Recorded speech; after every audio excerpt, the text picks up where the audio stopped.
What's going on, everybody? Welcome to another episode of the Forged2Win podcast. I have Charlie Kao. Charlie is a very special guest that we get to have on the podcast. So Charlie is specializing in commercial real estate, specifically with storage facilities and multifamily.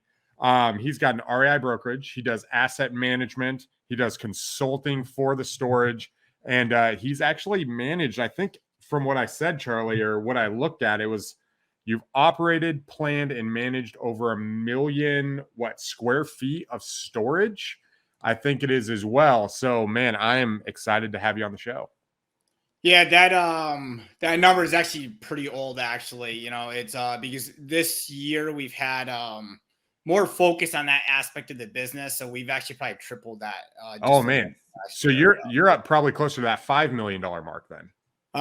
This past year, I think I've consulted or planned probably close to 3 million. Yeah. Okay. So man, that's awesome. Well, I'm excited. I need to update my websites. They're all old. So I need to be better about doing that. That's why, this social media stuff is good for me because they ask me these questions and then I gotta be on point with answering them. So, hey, absolutely, man. Absolutely. No, that's awesome. Well, I'm excited to just kind of get in your story, kind of learn a little bit more about the self-storage myself, as well as the audience. Commercial assets is something that we get a lot of questions of, right? Specifically, like, how do you get into them? What does that look like? What does life look like once you start buying and managing and building these buildings? So why don't you kind of, I guess for an update, why don't you kind of give us a landscape of what does your business look like today? Like, what are you focused on? What are you doing? And where are you at currently in today's marketplace? Yeah. So first I'll talk about how, where my business is at and kind of what we're doing to pivot, especially kind of given the market conditions and where we're at. So right now, I would say an average, I work about 20 to 25 hours a week. I've been really focused on work-life balance. I definitely worked, like we talked about this, 60-hour weeks, 80-hour weeks, no problem. I used to have a W-2 job where I used to drive, 60, 70,000 miles a year. And while I was on the road, I was either listening to, 40 hours of podcasts a week, or I was doing sales calls for real estate, calling off-market properties. So, you name it, like, oh, I drove by an old warehouse, looks vacant. Let me note that, call that out. So I was basically doing 2 jobs at the same time. But it worked out well because the majority of my job was just driving on the roads in that sense. Right now, I would say the majority of my time is basically spent actually on the brokerage side.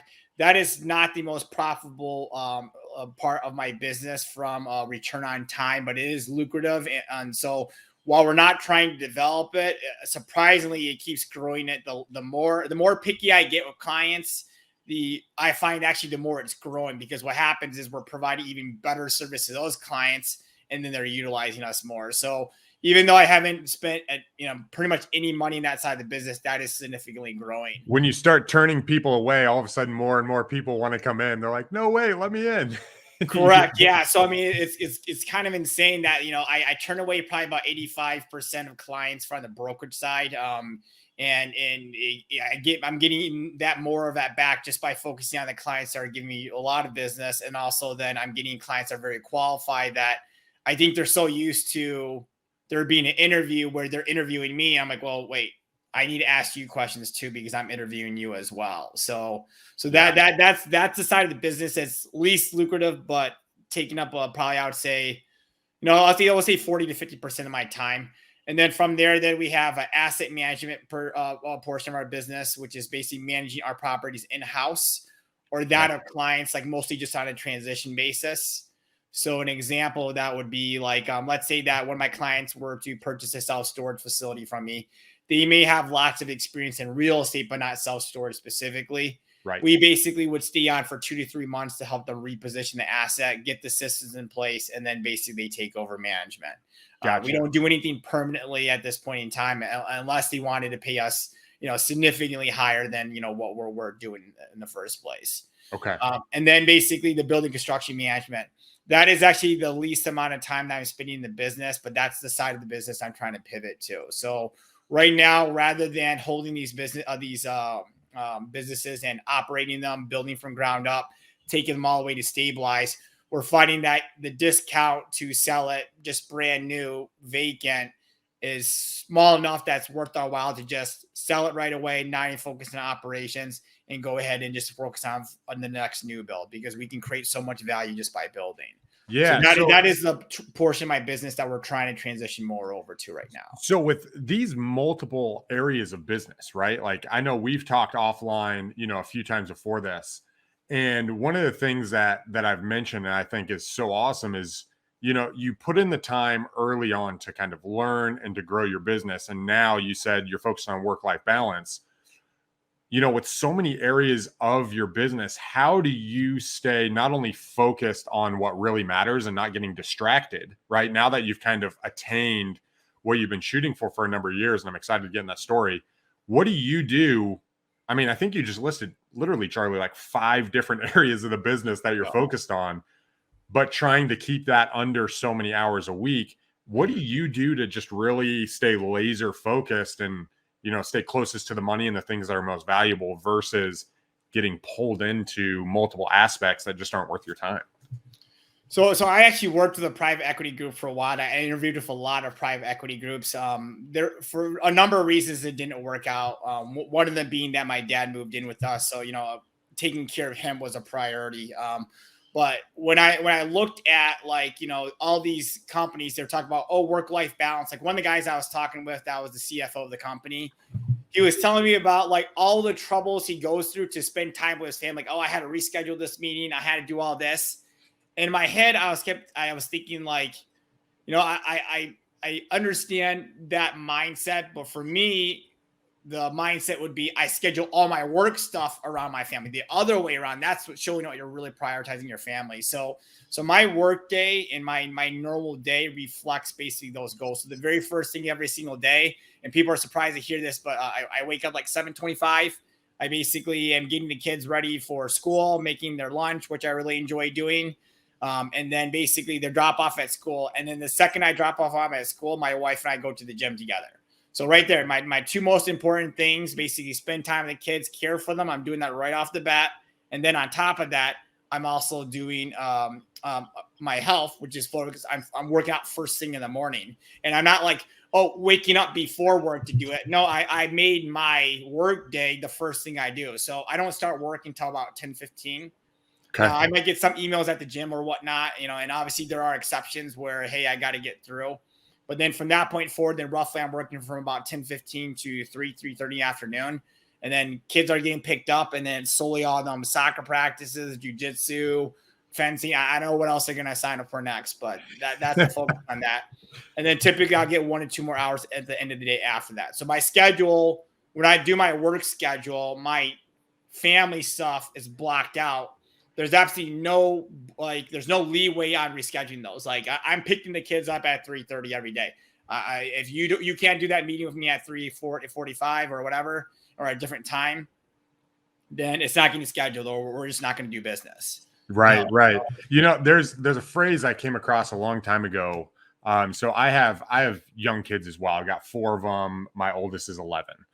And one of the things I learned probably 5-6 years ago was this idea of don't trade tomorrow for today, right? Don't trade today for tomorrow. So for instance, don't work 80-hour weeks, 90-hour weeks today when your kids are small, hoping you can spend time with them later, because when they're 18, you're going to miss the opportunity to build a relationship with them, right? You've got to do both at the same time.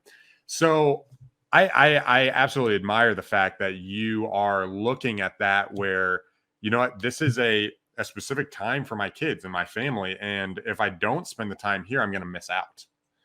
While at the same time, and guys, if you look Charlie up, while at the same time doing really, really big things, right? And staying really, really focused. So take me back, right? Take me kind of to the beginning of this real estate journey for you. Where did it start?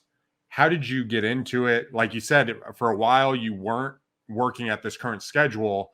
What got you into this pathway of, what, I'm going to start diving into real estate, and how did that get you to where you're at now?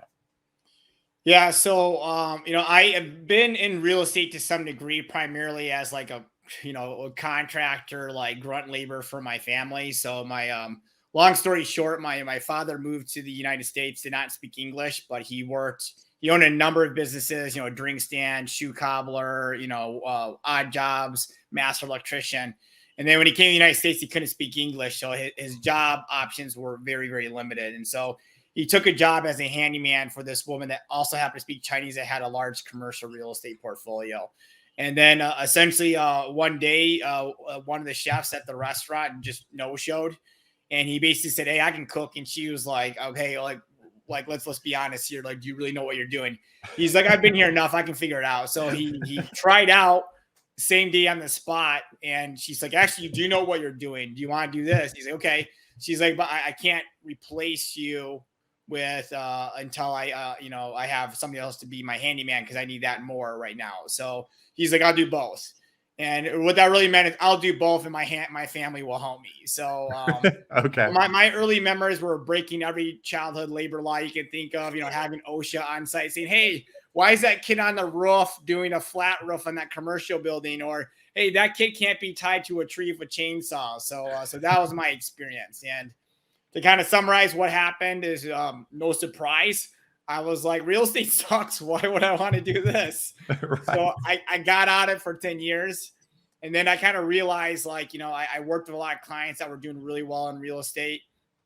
And I just realized, if I put the same amount of work I'm putting in for these W-2 jobs or these companies where I'm making them millions of dollars, like my most recent company I worked for, I sold $85 million of product in 1 year for them. And I was getting like, 0.001% of that, and I know there's there's a lot of expenses to that too.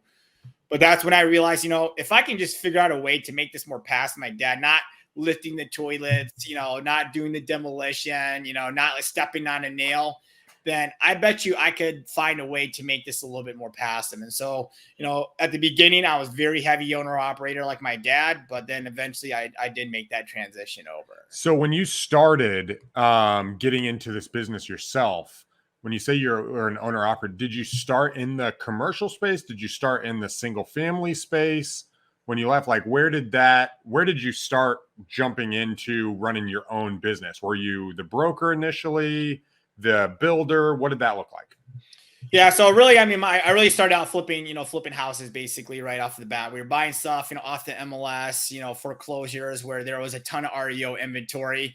I definitely, so on paper, if you looked at my, tax returns and whatnot, my start was in 2007. But in reality, anybody who saw me over the course of my life, my start was when, like, the second I was born. It's like, oh, free labor, that's sweet. Let's find something for them to do. Let's get them all lawn. So that was really my start. So I managed storage facilities. I managed a lot of properties for my dad to help him with that aspect, but I wasn't on the tax returns, obviously. Yeah. So on paper, my start was like 2007, where I was basically flipping houses. Okay. So you started flipping houses. Why, with you doing the storage and stuff, was that to build up your own cash? Was that just where you saw the opportunity with where the market was in 2007? And then what led you into like this commercial? Like, what was that journey like, where it's like, was it just bigger and bigger deals to add to your net worth? What was your thought process between that? No, at the time, like, I was working, I was only making like $50,000, which that was more back then, obviously, with everything going on with inflation, but I was only making like $50,000. So to make, $20,000 off of a flip, that was a lot of money. And a similar story. One of the things is I worked in finance, so I kind of knew how bank lending worked. And one of the early niches I had was I was going after condos that were not certifiable. So basically what that means is that, if I buy a condo where the HOA is going bankrupt, you can't even get Fannie Freddie agency debt. You can't get conventional finance. You can't get anything because no bank is going to want to lend on a condo where there could be a lien from the HOA against the properties, essentially. So what happened is that, like, I was buying condos for $20,000 to $40,000 cash with a credit card, whatever, and because somebody's got $40,000 to buy this condo cash. Do I want a 2-bedroom condo with $40,000 cash, or do I want to buy a 4-bedroom, 2-bath house with a $40,000 down payment? And so we know obviously what the answer to that is. So that was kind of my early niche, that I Okay. worked on. And then what happened was, I was moving a lot, taking advantage of that homestead rule, like move every 2 years, get relocated for work. I was actually happy when my work was relocating me because I kept getting promoted because they gave me excuses to buy houses as owner occupant. And then essentially I would basically buy his houses, hold them for, 1 to 3 years. And then basically we would just turn and sell them. And then it was all tax-free money essentially. So Yeah. that's kind of what I was doing for probably obviously the first like 6 to 7 years, just a lot of residential flips. And a lot of that was just building up kind of those reserves, being able to take advantage of that house hacking, right? You get in, Correct. You're able to sell it, you get the money, you don't have to pay any taxes on it, and then you move to that next one as you're constantly being relocated around. Yeah. Dude, that's all. And at this time, is this when you're doing like all the podcast learning? Is this when you're like learning more and more about different strategies, or was this not quite yet? No, yeah, I mean, I would say not quite then. I would say really got into podcasts maybe like 2011, 2012. So I actually got kind of ripped off by a guy that kind of took advantage of me. So I was really like anti like networking because of that. And then eventually what happened was I got into another situation where I needed help because I was flipping in an area I didn't know very well. And I just had a ton of support from local investors. And then that kind of really changed my mindset then too as well. Yeah, it's so I've had 3 partnerships through my real estate and like journey, and 2 of them have ended not so well. Very similar. I got a bunch of money stolen from me as well, and I think going in there, I have a phrase that I mentioned here. I said, when a man with experience meets a man with money, the man with money leaves with experience, and the man with experience leaves with money. Mm-hmm. And I want to be the guy with experience going into these deals and being able to like set things up initially.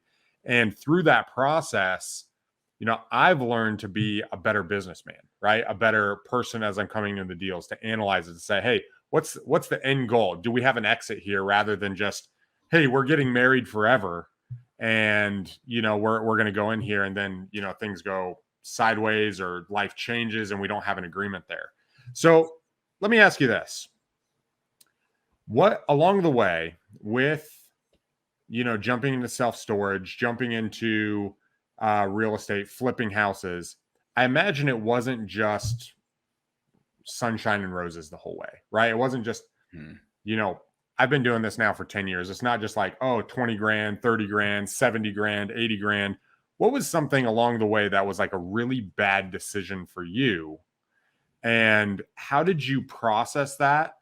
And how did you get out of that decision, right? You made this decision, you went down this road, and what was the journey through that? And how did you come on top? Well, I mean, the thing about time and the benefit of time is that, everything's 2020 vision after you see that. So really, to be honest, most of the decisions that I made that I really regret to this day, when I look back 5 or 10 years, is indecisions or decisions not made, like to not buy, because I'm a very conservative investor in general. So, and my investors actually know that too as well, which I think that's one of the reasons why I don't have issues funding deals. But really, the only major mistake I made at a deal is that we bought a house roughly about 2 hours away from us. I got relocated from my work at the time to basically the Detroit area. And I did not have the same level of connections. I didn't have the same level of knowledge of the contractors. And essentially what happened was I took a loss. It's pretty much the only loss I've taken like in the last decade. I mean, I might have taken like $1,000 loss here, or $10,000 loss here, mainly because of just like, bad deals with contractors or something like that. But it's the first one where just the whole deal just fell apart. Like we could have even made money on it because we got such a good price on it. But just because we didn't have the skill level or the connections to get it done, we ended up losing like $60,000. Okay. Outside of that, I would say the one big one, and my partner, I make fun of him to this day about it, but we had a facility that I wanted to buy, and he talked me out of the deal. And, 6 months later, I'm like, you know what? I don't know why we walked out of this deal. So I went back to that owner again, and he was like, we had under contract for $4.1 million. And he's like, oh, I got an appraisal from the bank at 5.3 million. So we refinance out. We're not going to sell. And I'm like, what the heck was I doing? And oddly enough, that same deal went back on the market about 6 months ago and is sold close to $10 million. So that I would say that's the, that was one that stings. So it's really the ones that we didn't get. Like, man, we should have bought that. Or, man, why was I being cheap on? Those are the ones I really regret when I really look in hindsight. But even then, there's so many deals I passed up that I'm glad that, we didn't buy that, even though it could have made money. Like I had a deal that one of my best friends actually bought. In the first year he bought it, I was like, man, we should have bought that. And then he ran into some serious major hiccups year 2. And like, oh, I'm glad we didn't buy it. And then year 3, he had to buy his partner out. He went through some hiccups, and then now it's doing really well again. So depending on when you look at it, you could be like, man, I should have bought it. I mean, I shouldn't have. So. Right, because there's different phases, especially to those bigger buildings, right? And when you buy something, especially those bigger complexes like what you're doing, when you buy it, that's when the work begins. I think as getting in the single family realm, and specifically people who start off, at the wholesaling side, which is where I started, the end of the day is when we close, right? You close, you get a check for, $15,000, $20,000 or $8,000 or whatever it is.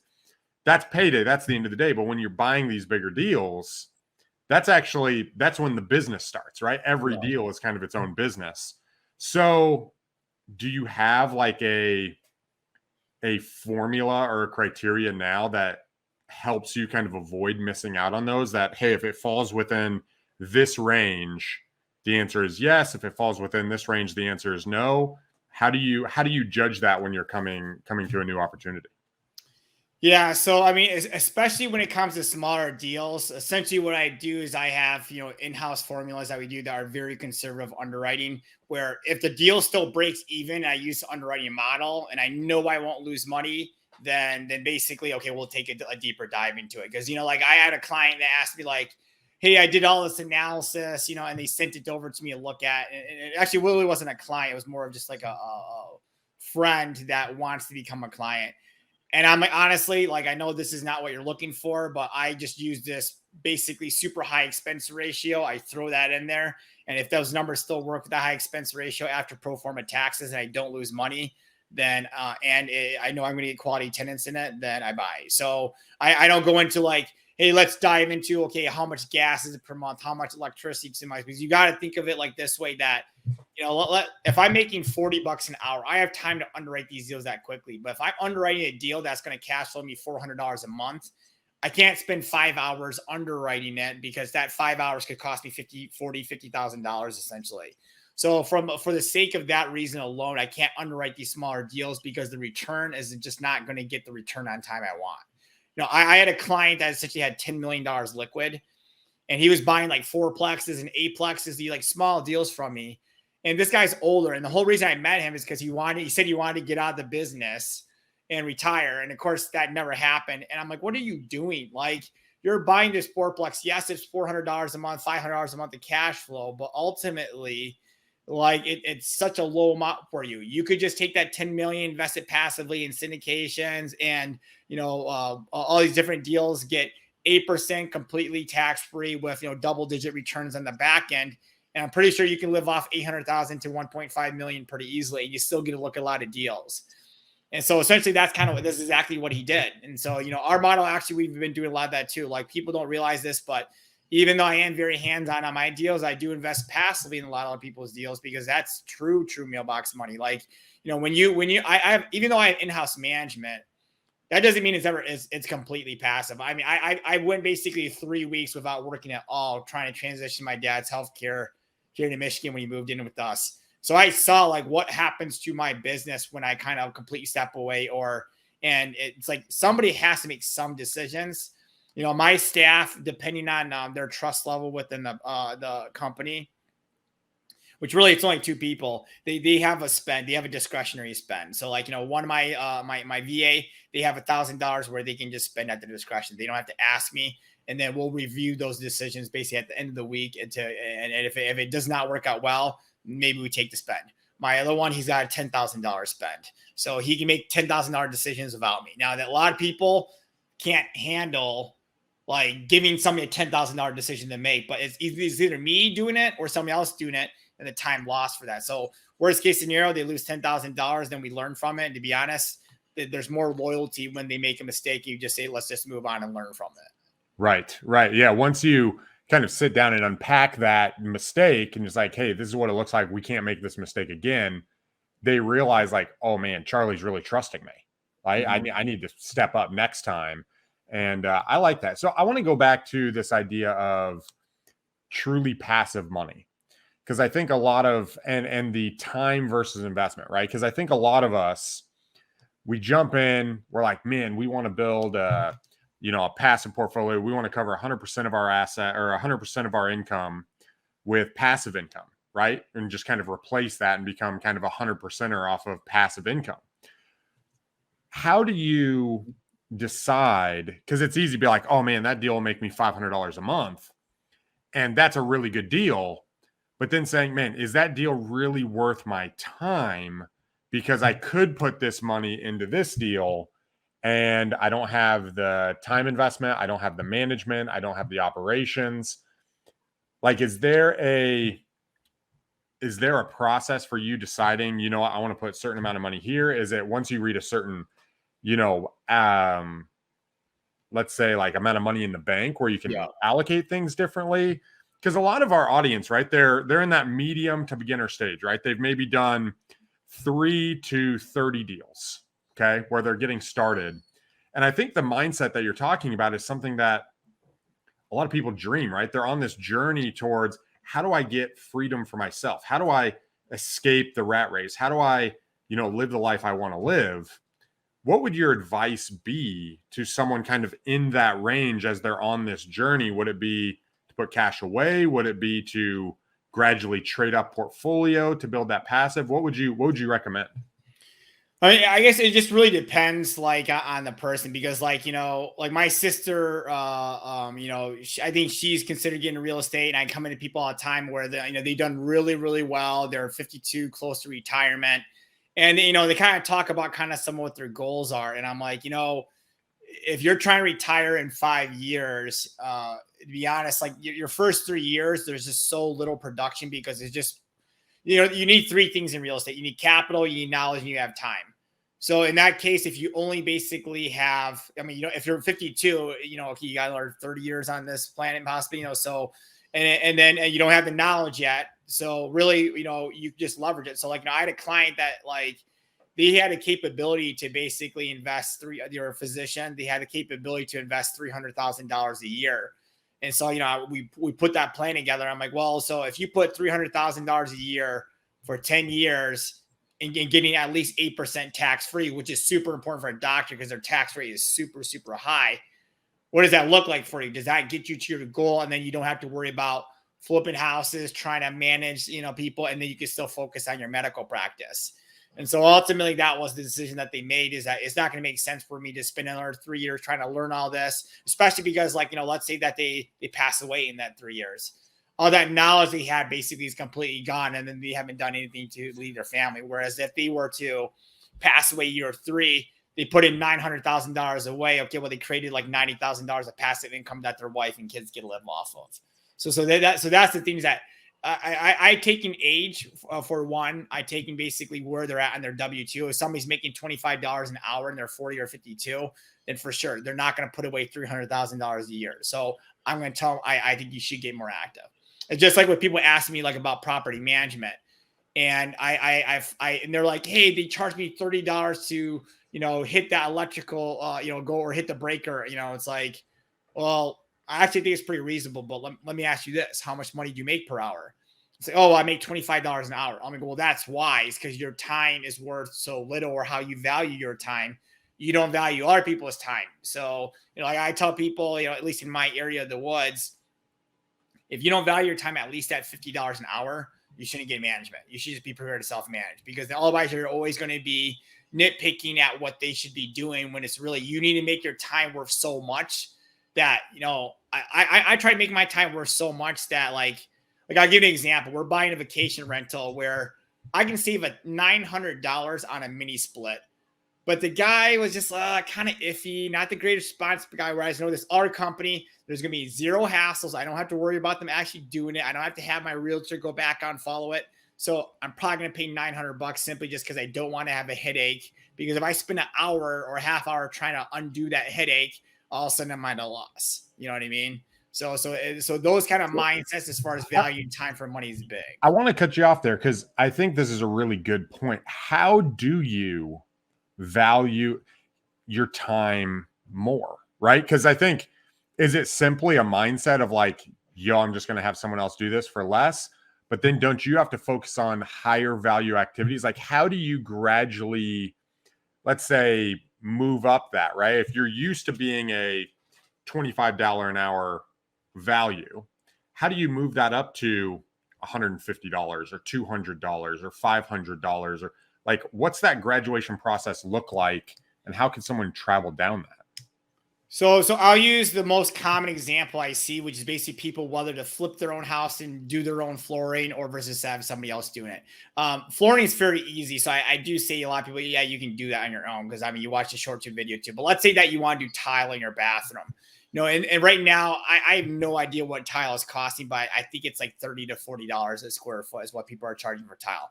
That's a lot of money that somebody could potentially save. But you got to factor into, okay, so let's say that you make $10 an hour, but if it takes you 4 times as long to do it because you have to learn it, you have to do all this other stuff, and you're not planning to do it every single time, then you might as well just pay somebody else to do it. That's $40 an hour, because even though they're $40 an hour and you're getting paid $10 an hour, it's still break even on your time and also allows you to free up to do other stuff.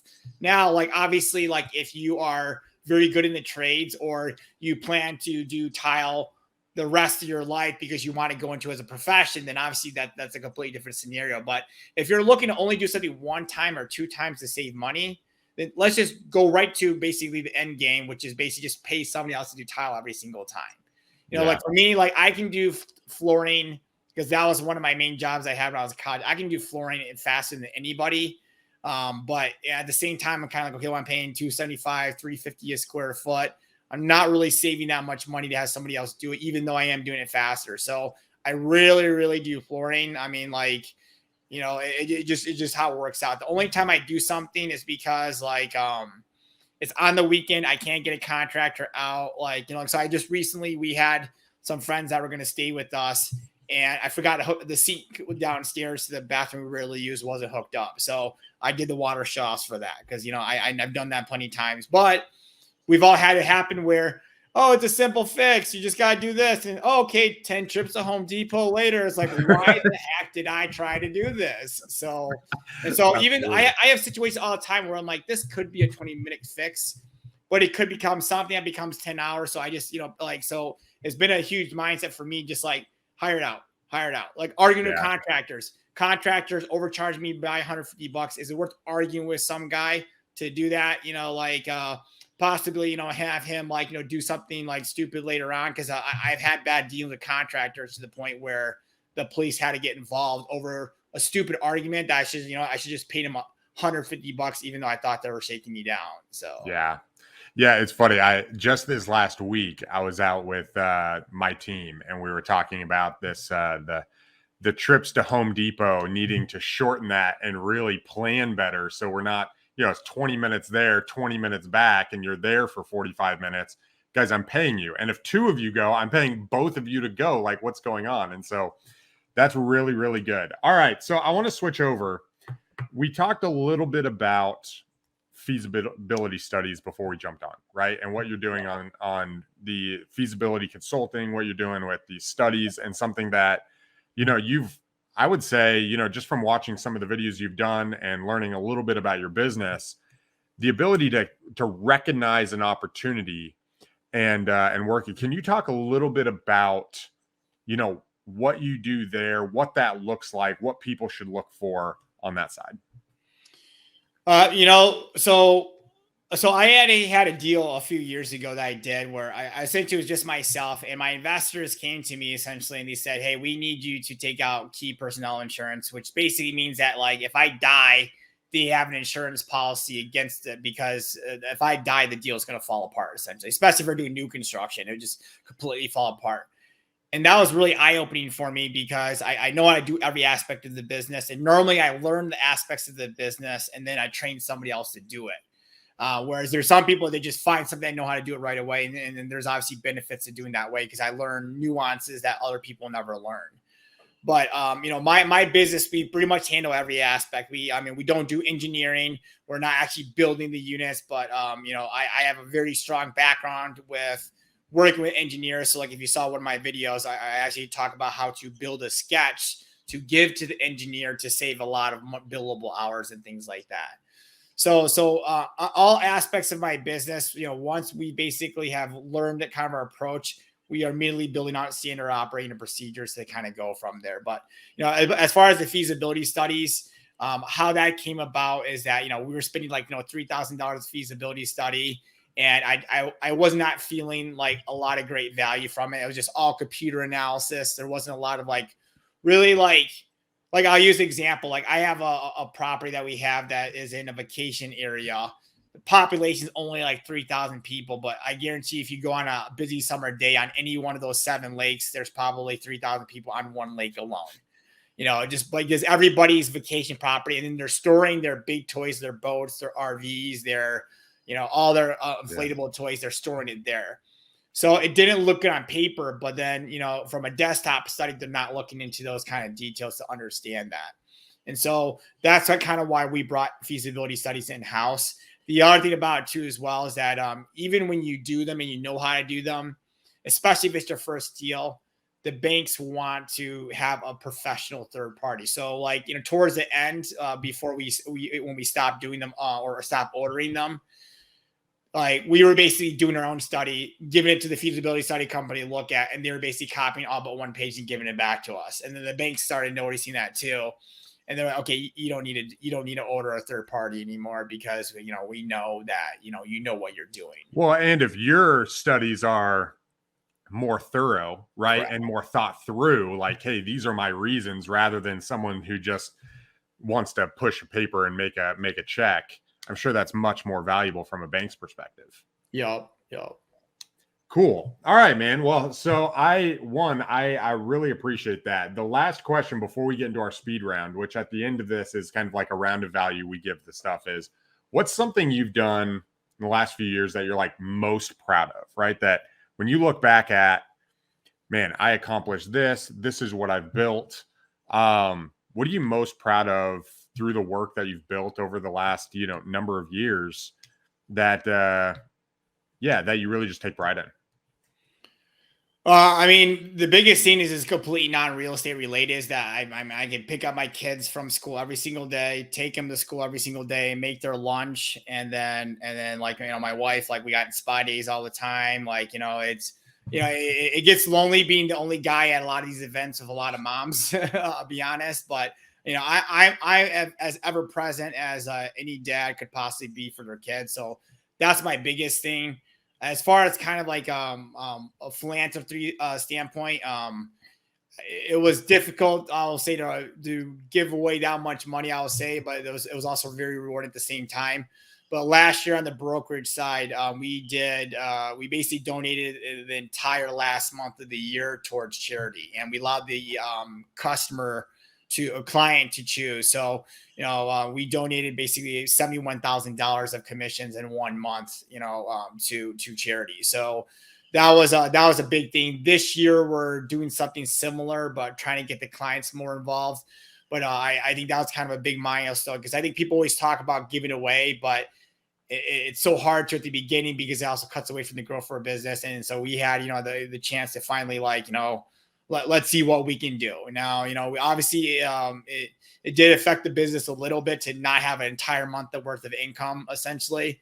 But we know we can withstand it, which has also allowed us to give confidence that we can make some other changes or spend money elsewhere, that knowing that we could absorb that large of a hit essentially to the business. Dude, that's awesome. What charity did you guys give away to? So each client chose their own. So they vary from Compassion International, the Children's Place, Puertas Abiertas. I know they're going to like that plug. We had quite a few of them. So okay, dude, that's really, really cool. That's really hard to do, being able to come out and push out a whole, 1/12 of essentially your business, or that side of the business going to charity. Man, that's really awesome. All right, so we switch over to the speed round. Now, you have multiple sides of your business. So this first question might be a little tricky. So I want you to answer it to the best of the way you can, because you've got different aspects to this. But the number one question, or the first question that I ask is, if you had to limit your time to a 5-minute phone call to run all of your businesses, and you could only track one metric in your business, what would that be? a 5-minute phone call. That'd be tough. It would be likely a building construction management call to my assistant on where we are at on the workflow for one of our constructions, something along those lines. Okay. I know you got multiple aspects. So typically people are in one area, like flipping houses or something, or getting leads. But cool. If someone wanted to get into real estate, right, and get into these bigger deals and go in there, what's a book that you would recommend them to pick up or get in and read?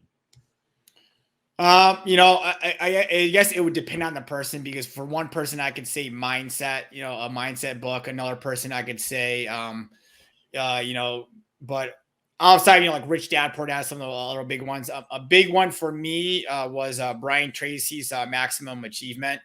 Okay. One of the exercises, I pretty much still do it every single day, and I do it the night before. So I know we talked about kind of like scheduling. I kind of do my miracle morning as kind of the night before instead of the morning of.